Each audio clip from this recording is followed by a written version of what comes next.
सम्मानिया मातृशक्ति, धर्मनिष्ठ महानुभावों, सत्यार्थ प्रकाश महर्षि दयानंद जी ने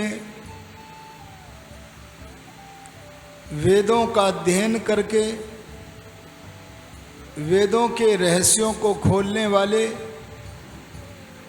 लगभग 3000 संस्कृत के ग्रंथों का पारायण करके तब हमारे सामने उन्होंने सत्यार्थ प्रकाश का प्रणयन किया है। गीता पुस्तक हमारे लिए कल्याणकारी है और भी बहुत सारी पुस्तकें हमारे लिए कल्याणकारी हैं, पर जो विशेषता सत्यार्थ प्रकाश में है वो विशेषता मनुष्यकृत पुस्तकों में दुर्लभ है। इसी कारण वेद के रहस्यों को खोलने के लिए परमात्मा की वाणी, कल्याणी वाणी, वेदों के रहस्यों को खोलने के लिए महर्षि दयानंद रचित सत्यार्थ प्रकाश व्याख्यान माला का 7 दिवसीय आयोजन आर्य समाज आत्मानंद धाम बिजनौर ने किया है। आगे भी इस सत्यार्थ प्रकाश व्याख्यान मालाएं की कई श्रृंखलाएं चलेंगी। मैं तो इसी प्रसंगवश यह प्रेरणा भी देना चाहता हूं कि यह वर्तमान वर्ष महर्षि दयानंद जी महाराज की जन्म शती का 200वीं जन्म शती का वर्ष चल रहा है। इस अवसर पर कृतज्ञता पूर्वक महर्षि दयानंद जी को स्मरण करते हुए हमें उनके कालजयी ग्रंथ सत्यार्थ प्रकाश व्याख्यान मालाओं का आयोजन करना चाहिए।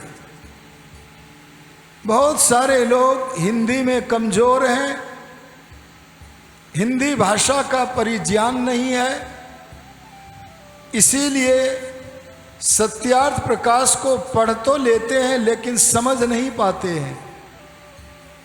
सब लोग सत्यार्थ प्रकाश अर्थात हमारे सत्य को कोई रोक न सके और किसी का असत्य हम पर चल न सके, इस सत्यार्थ प्रकाश का सर्वत्र व्याख्यान कार्यक्रम चलना चाहिए।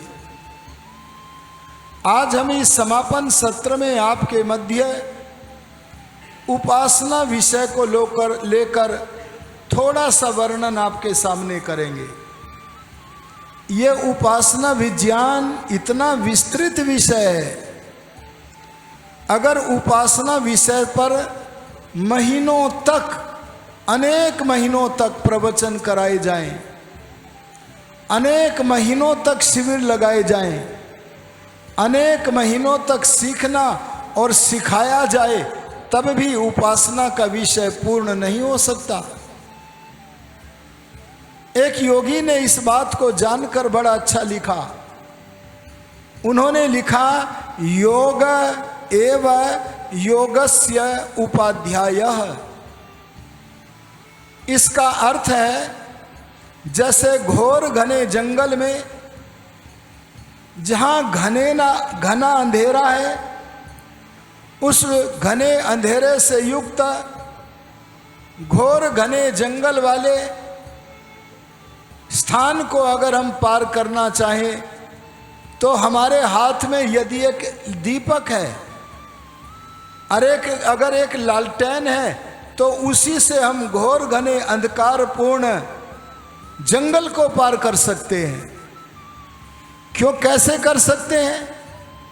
उस दीपक का प्रकाश तो कुछ फुटों की दूरी तक ही जाता है, तो हम सारा का सारा जंगल कैसे पार कर सकते हैं? इसका उत्तर यह है कि आप जितने आगे आगे बढ़ते जाएंगे उतना उतना ही आपके दीपक का प्रकाश आपको आगे का मार्ग दिखाता चला जाएगा। ऐसे ही आप जितना जितना योगाभ्यास करते चले जाएंगे, उस योगाभ्यास करने से जो ज्ञान की ज्योति एक योगी के मन में प्रज्वलित होगी, वह योगी के मन में प्रज्वलित ज्योति, वो ज्ञान का दीपक उस योगी के लिए आगे का मार्ग दिखाता चला जाएगा। बस आवश्यकता इतनी है कि एक बार हम शास्त्र के अनुसार योग के मार्ग पर चलना प्रारंभ कर दें। अगर हमने योग के मार्ग पर चलना प्रारंभ कर दिया तो वही आपका योग आगे के मार्गदर्शन के लिए आपका अध्यापक बन जाएगा। इसीलिए पहला संदेश मैं यह देना चाहूँगा, एक बार आप उपासना के विषय में अधिक जानने के लिए, अरे योग के विषय में अधिक जानने के लिए योग के मार्ग पर चलना प्रारंभ कर दीजिएगा। आइए उपासना को समझे हम। उपासना क्या वस्तु है? उपासना शब्द का अर्थ है परमात्मा के समीपस्थ होना। ध्यान देना, उपासना माने और किसी के नहीं, परमात्मा के समीपस्थ होने का नाम उपासना है। अब ये विचार करें, क्या हम परमात्मा के पास हैं या दूर हैं? इस विषय में एक वेद का मंत्र हमारा मार्गदर्शन करता है। वेद का, यजुर्वेद का मंत्र कहता है, तद दूरे तदवंती के। परमात्मा बहुत दूर है और उसी मंत्र में कह दिया तद्वंती के, तत् उ अंति के, निश्चय से वह परमात्मा हमारे सबसे अधिक सन्निकट है। अब देखो, एक ही वाक्य में परमात्मा को सबसे सन्निकट भी कहा है और परमात्मा को दूर भी कहा है। इसका कारण क्या है? इसका कारण है ज्ञानियों के लिए, अरे योगियों के लिए, अरे जिन्होंने समाधि लगाकर भगवान का प्रत्यक्ष कर लिया है, उनके लिए परमात्मा सबसे अधिक सन्निकट है। लेकिन जो योग से दूर हैं, परमात्मा से वियोगी हैं, संसार की भूलैया में फंसे हुए हैं, ऐसे लोगों के लिए हमारे अंदर होता हुआ भी, आत्मा का अंतर्यामी होता हुआ भी वो परमात्मा, अरे बोलो क्या है? दूर है। हमारे और परमात्मा के बीच में कोई स्थान की दूरी नहीं है। आप सबसे पहले अपना परिचय प्राप्त करें कि हमारा क्या एड्रेस है, क्या पता है। ऋषि दयानंद से पूछा, आत्मा का पता क्या है?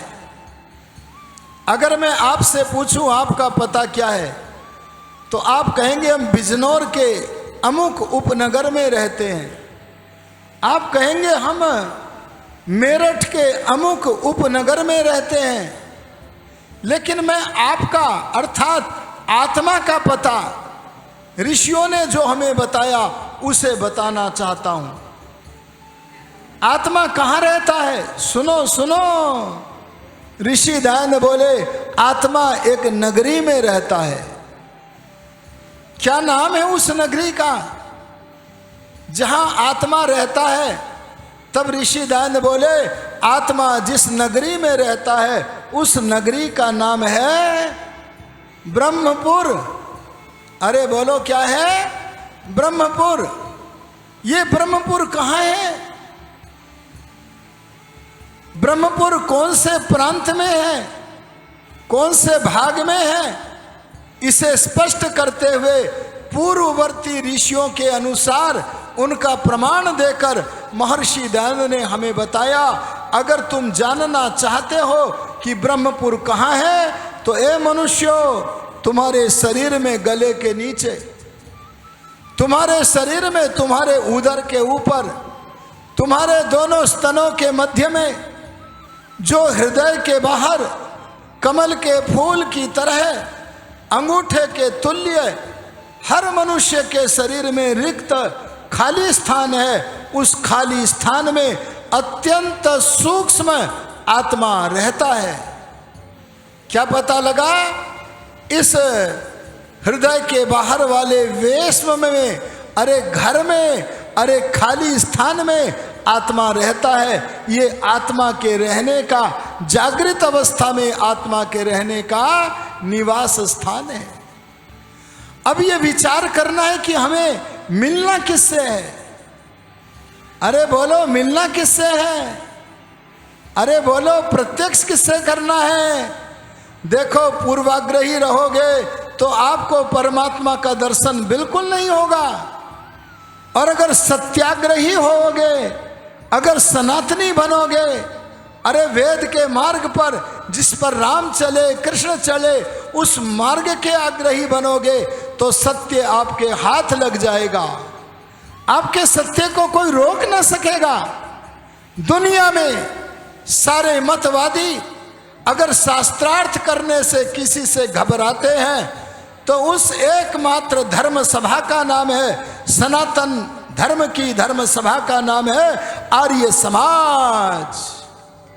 आर्यो, अगर हमें किसी से मिलना है तो आप ही बताओ, आप जिससे मिलना चाहते हो, अरे जिससे मिलना चाहते हो आप, और जिससे मिलन करना है, उन दोनों को एक स्थान पर होना चाहिए या अलग अलग? अरे बोलो, अरे बोलो ना। अगर आप अपने घर से यहां ना आते और मैं भी ना आता तो बोलो, क्या हमारा मिलन होता? अरे क्या हम एक दूसरे का प्रत्यक्ष कर पाते?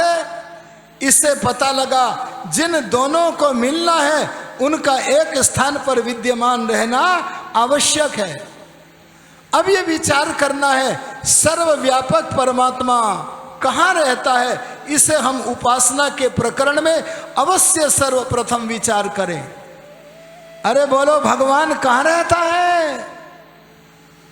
अरे परमात्मा ने यजुर्वेद के पहले मंत्र में बताया है, ईशावास्यमिदं सर्वम। क्या कहा? इदं सर्वम, ये जितना दृश्यमान अनंत जगत है। कितना जगत है? अनंत। अनंत माने आपकी पृथ्वी की सीमा है। अरे पृथ्वी से 13,50,000 गुना बड़ा सूर्य भी सीमित है।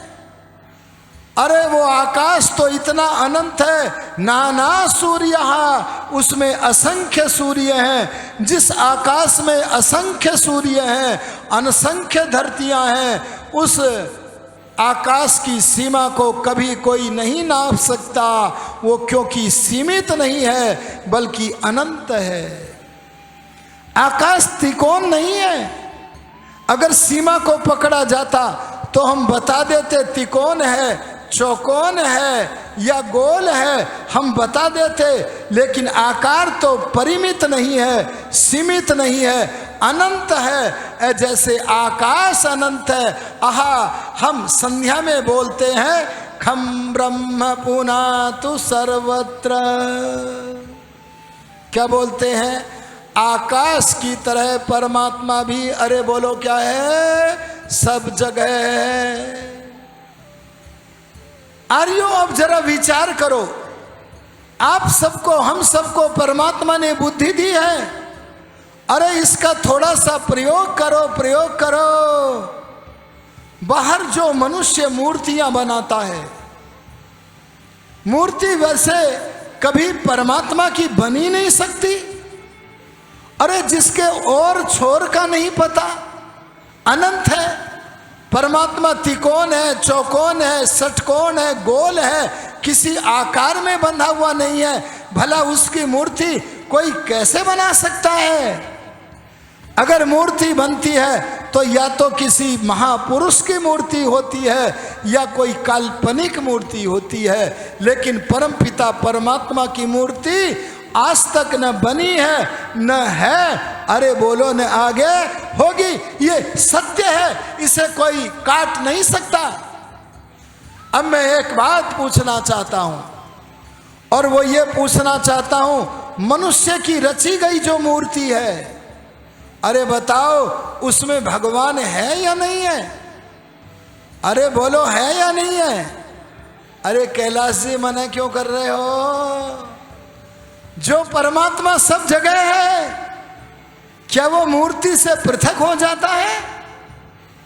अरे ये अगर बात होती तो मूर्ति को लेकर के लोग चोरी करने निकलते, बोले जहां जहां मूर्ति होती है भगवान वहां वहां से अलग हो जाता है, इसलिए भगवान से छिपकर चोरी करेंगे। अरे क्या ऐसा हो सकता है? वेद कहता है परमात्मा तो हर वस्तु में है, पर ध्यान देना, मूर्ति में परमात्मा है पर मूर्ति परमात्मा नहीं है। अरे ब्लॉटिंग पेपर में स्याही है पर ब्लॉटिंग पेपर स्याही नहीं है। अरे लैंप में रोशनी है पर लैंप रोशनी नहीं है। दोनों अलग अलग व्याप्य व्यापक वस्तु हैं। अरे लोहे को जब लाल कर दिया जाता है तो लोहे में लाल लाल अग्नि व्यापक है, पर लोहा अपने गुणों के कारण लोहा है और अग्नि अपने गुणों के कारण अग्नि है। दोनों अलग अलग वस्तु हैं। एक लोहा है जिसमें कोई वस्तु व्यापक है, एक व्यापने वाली वस्तु है। अरे बोलो उसका नाम क्या है? अग्नि है।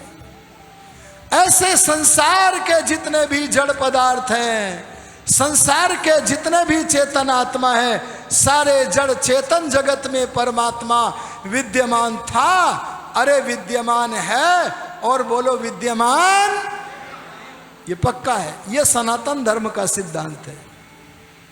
लेकिन बाहर मनुष्य की रची हुई मूर्ति या परमात्मा के रचे हुए सूर्य चंद्र आदि पदार्थ, उनमें परमात्मा है, इसमें कोई संदेह नहीं है। सनातन धर्म की ये मान्यता है। लेकिन जिस व्यापक परमात्मा से मिलना है, अरे सुनो जी सुनो, जिस परमात्मा से मिलना है वो तो सब जगह है, बाहर की मूर्तियों में भी है। लेकिन आत्मा, आहा, जिसका पता मैंने बताया, हृदय के बाहर कमल के फूल की आकृति की तरह अंगूठे के बराबर शरीर में जो छोटा सा आत्मा रहता है, क्या वह भी परमात्मा से मिलने के लिए इस शरीर से निकलकर बाहर की मूर्ति में चला जाता है? अरे बोलो चला जाता है। ए मूर्ति पूजा करने वाले बोलो चला जाता है। अरे हम तो तुम्हें सनातनी बनाना चाहते हैं, सनातनी बनाना चाहते हैं, वैदिक धर्मी बनाना चाहते हैं, पाखंड नहीं फैलाना चाहते। लेकिन जिन्हें ये काम सौंपा था सत्य का प्रचार करो, उन लोगों ने आंख के अंधे गांठ के पूरों से ठगने के लिए एक योजना बनाई। क्या योजना बनाई? कि ये लोग हमें सीधे तो दान करेंगे नहीं, परमात्मा के नाम पर दान करेंगे। इसलिए परमात्मा की काल्पनिक मूर्ति बनाई और वहां पर धन रख करके उसका अपहरण करना स्वयं प्रारंभ कर दिया। इन पापियों से बचने का एक ही प्रकार है, वहां मिलन करना प्रारंभ करो जहां आत्मा भी हो। अरे बोलो जहां परमात्मा भी हो। अरे बोलो कौन सी मूर्ति में दोनों हैं? इस शरीर रूपी मूर्ति में आत्मा भी है और आत्मा के अंतर, आत्मा को, शरीर की सब क्रियाओं को अपने नियम में रखने वाला परमात्मा भी इस मूर्ति में है। इस देह रूपी मूर्ति में आत्मा भी है और परमात्मा भी है। इसलिए जहां आत्मा रहता है वही ब्रह्म से, परमात्मा से मिलने का सर्वोत्तम स्थान है। ऋषियों ने इसी कारण हमारे शरीर के भीतर के उस खाली स्थान का नाम, अरे बोलो क्या रखा? ब्रह्मपुर। अब हमें ब्रह्म यज्ञ में क्या करना है? सबसे पहला काम ऋषि पतंजलि से ही पूछ लो।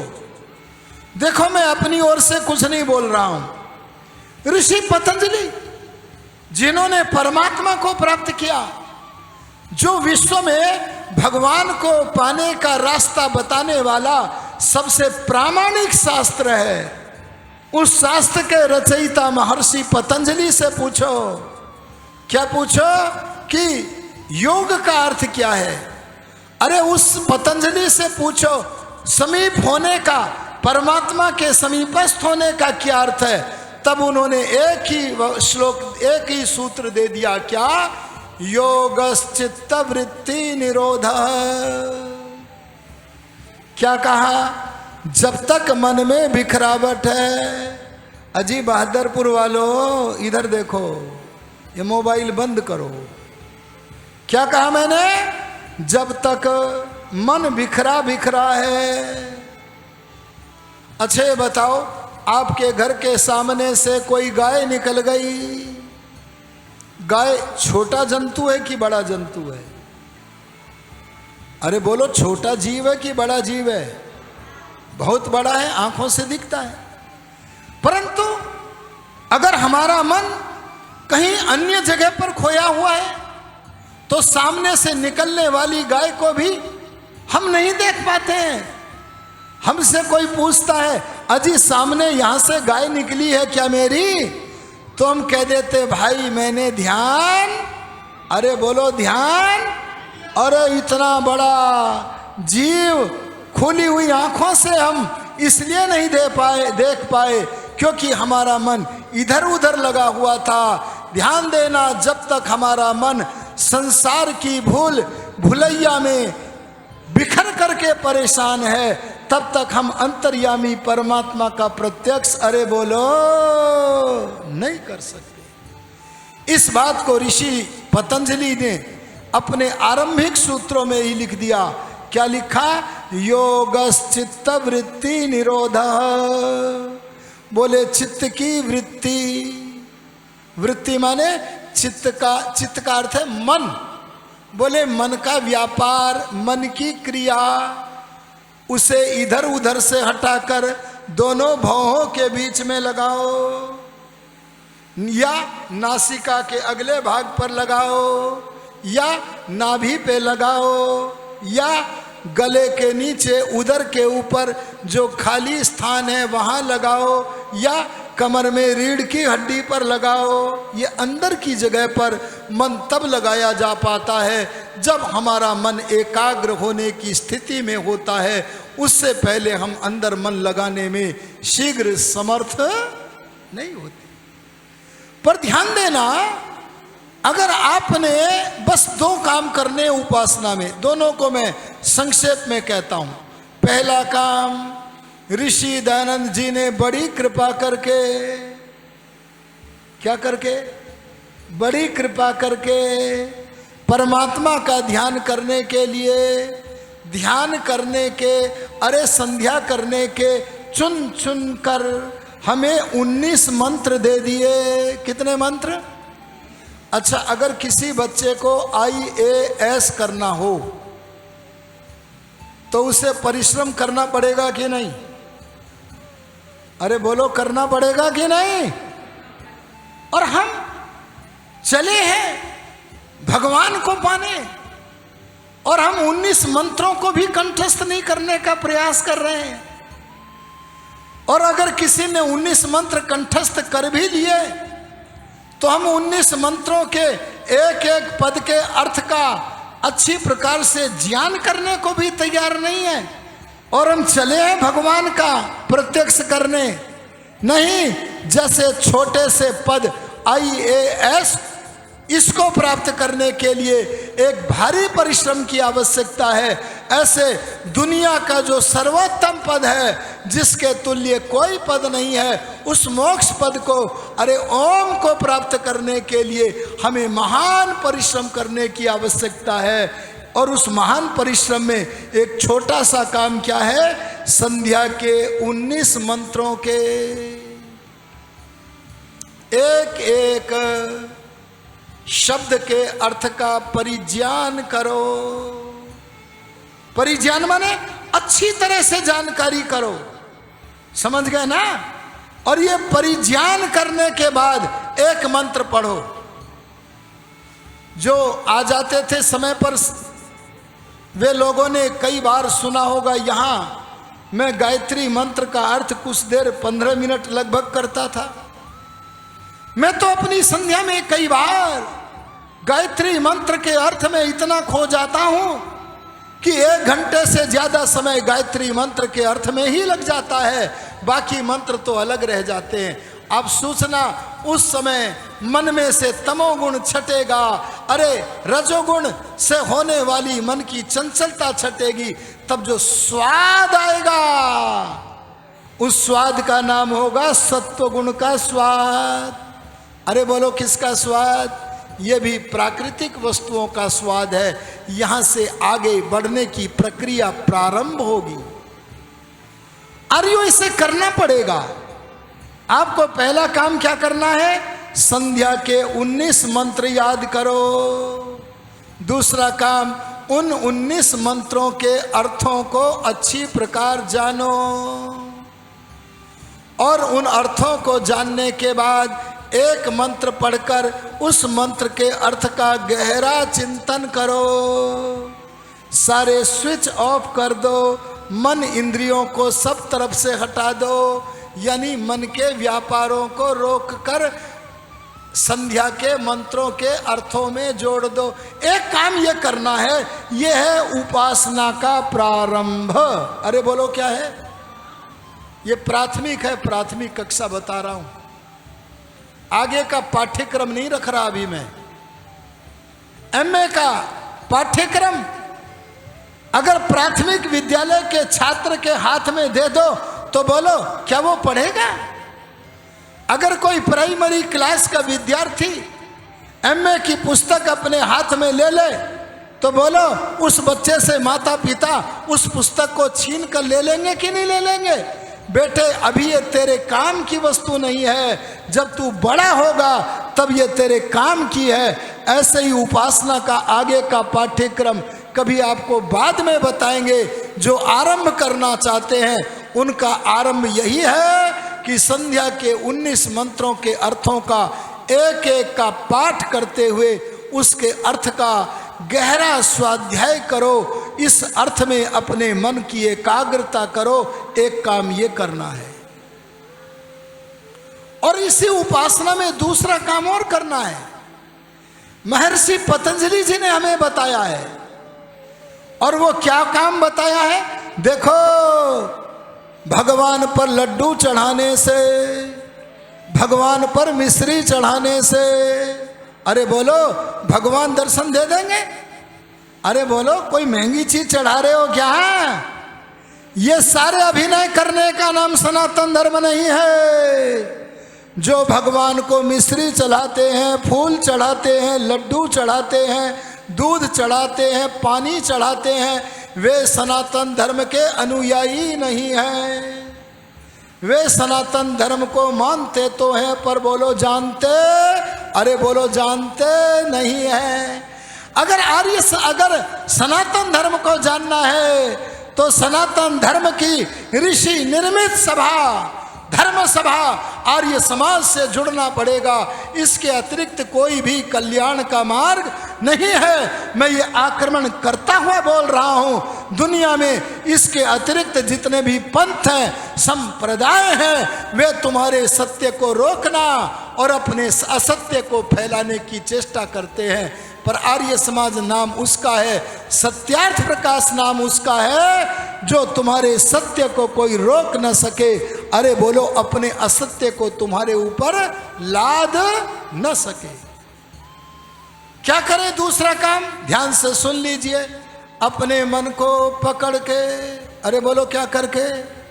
खींच करके, क्योंकि बिखरा हुआ है ना, कभी रसोई में, अरे कभी खेत में, कभी कार्यालय में, जहां तहां यहां वहां हमारा मन जो बिखरा बिखरा है, उस बिखरे हुए मन को खींचकर पकड़कर अपना सेवक बनाकर, अपना नौपकर बनाकर, स्वयं अधिपति बनकर, अरे आत्मा को अपने को मालिक बनाकर उस मन को पकड़ के खींच के लाओ।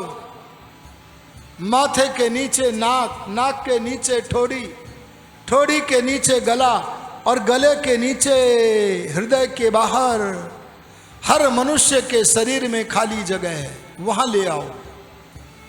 एकदम नहीं आएगा, ध्यान देना, एकदम नहीं आएगा। किसी किसी का जल्दी आएगा और किसी किसी का महीनों लगेंगे। अरे किसी किसी का मन इतना चंचल है, वर्षों लगेंगे। पर लगे रहो, लगे रहो, लगे रहो, लगे रहो, ऐसे लगे रहो जैसे चींटी अपना घर खोदती है। अच्छा बताओ, चींटी अगर अपना घर खोदती है तो बताइए, क्या सुबह से लेकर शाम तक जो घर खोदा, सुबह से लेकर कब तक, शाम तक घर खोदा, शाम को चेक किया, निरीक्षण किया, एक कीड़ी तूने कितना गज गहरा घर खोद दिया, तो क्या कहोगे, एक कीड़ी सुबह से शाम तक लगी रही, पर तू तो कुछ भी ना कर पाई। पर ध्यान देना, जैसे वो कीड़ी धैर्य नहीं छोड़ती, लगी रहती है, लगी रहती है, कई दिनों तक लगी रहती है। और जब लगातार कई दिनों तक रहती है लगी हुई, तो कई दिन के बाद जब हम निरीक्षण करते हैं तो पाते हैं, आहा, आज तो कीड़ी के घर के सामने बहुत सारा मिट्टी का ढेर लगा पड़ा है और कीड़ी का घर खोदते खोदते कई गज गहरा हो गया है। ऐसे ही ध्यान देना, अपने मन की चंचलता को हटाने के लिए आपने क्या करना है, लगे रहना है, लगे रहना है, लगे रहना है। अपने मन को खींचकर उस खाली स्थान पे लेके आओ। अरे बोलो, कहाँ लेके आओ? ये खाली स्थान पर, इसी मूर्ति में आप भी रहते हो, परमात्मा भी रहते हैं। तो और ये बोलना, तुम हो एक अगोचर, तुम आंख नाक कान से नहीं देखे जा सकते, इसलिए अंदर ही तुम दिखोगे, आत्मा ही तुम्हें देखेगा, इंद्रियों से नहीं। अरे बोलो, मन से भी नहीं।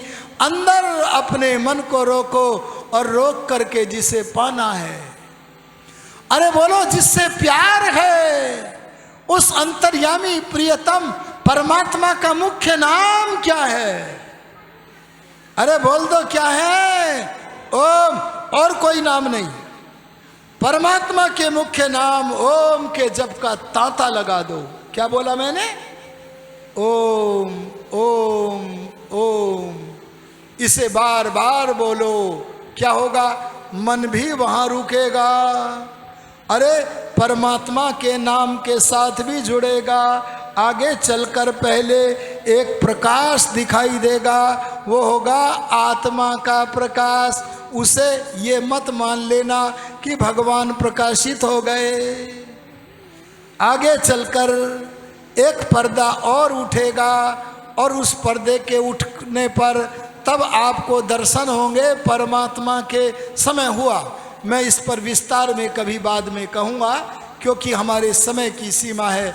मैं आपसे आज तो इतना ही कहता हूँ कि अपने चित्त की वृत्तियों को, मन के व्यापारों को सब ओर से रोककर एक स्थान पर मन को टिकाकर ओम के नाम के जप का तांता लगा दो।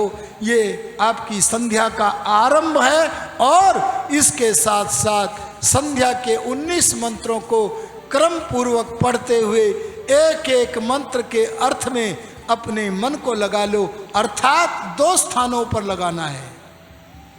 अरे बोलो, कितने स्थानों पर? कौन कौन से? कोई नाम बताएगा? एक स्थान है देश। देश कौन सा? हृदय के बाहर, कमल के फूल की तरह, अंगूठे के बराबर खाली जगह। इस देश में मन को रोको और बार बार जिसे पाना है उसके नाम को पुकारो। इसका नाम है देश पर, स्थान पर मन को ठिकाना। और दूसरा, मन जहाँ ठिकाना है उसका नाम है विचार। अरे बोलो, क्या है? अरे किसका विचार? संसार का विचार नहीं।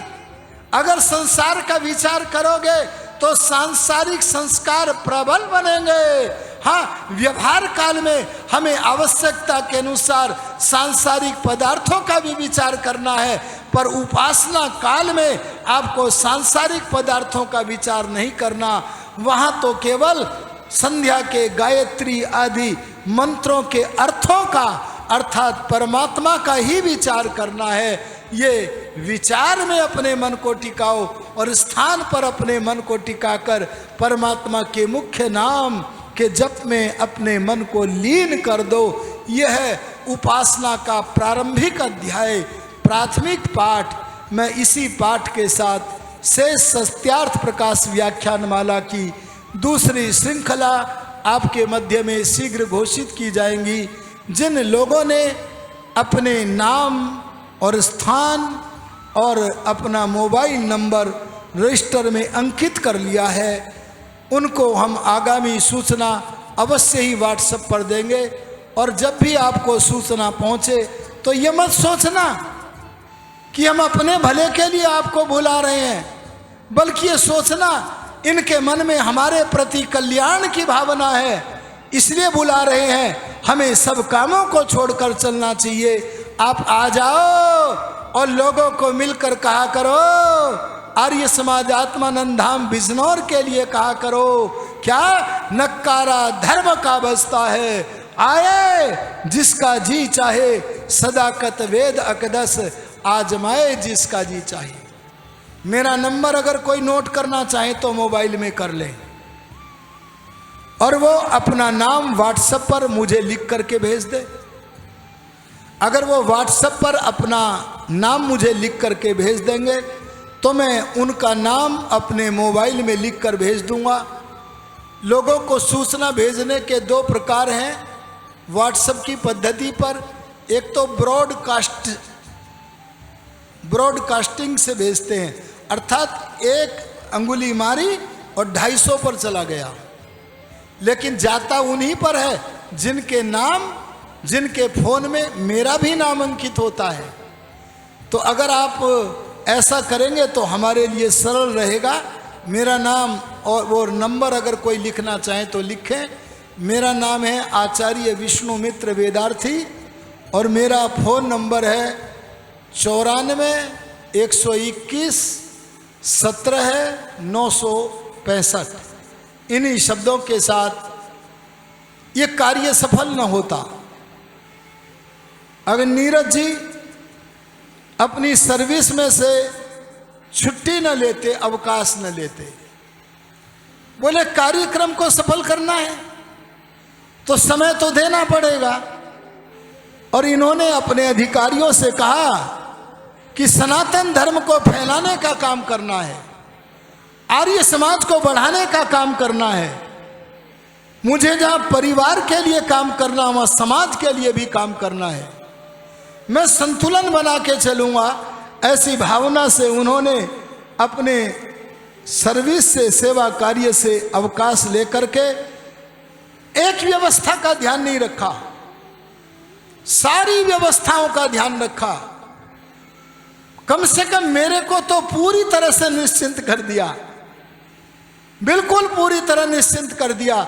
इस बार जितना आनंद मुझे आया कभी ही आया होगा, क्योंकि जब मैं यहाँ आत्मानंद धाम में कोई कार्यक्रम करता हूँ तो व्यवस्था का भी ध्यान रखना है, लेकिन इस ओर से पूरी तरह आदरणीय पंडित नीरज आर्य जी ने निश्चिंत कर दिया।